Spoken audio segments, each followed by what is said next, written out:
Friends ఇప్పుడైతే మా Padma madam అయితే ఎగ్ పచ్చడి అయితే చేసిద్దంట. నా 5 ఎగ్గులు వేసింది. దాంతో ఏం చేసిద్దో చూడాలి. 5 ఎగ్గులు అయితే కొట్టేసింది.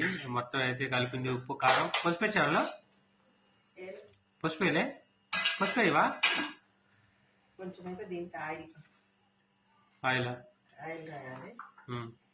కొంచెం పెద్దది అయితే ఏం కాదు కానీ నేను ఇదే పెడుతున్నాను. చిన్నది పెడుతున్నావా?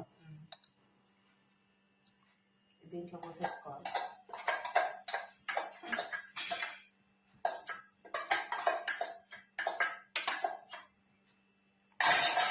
ప్రతి షిఫ్ట్ చేద్దాం.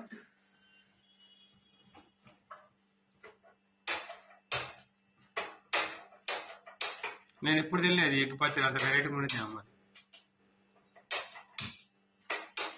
చూడాలి ఎట్లేదో చేస్తాను.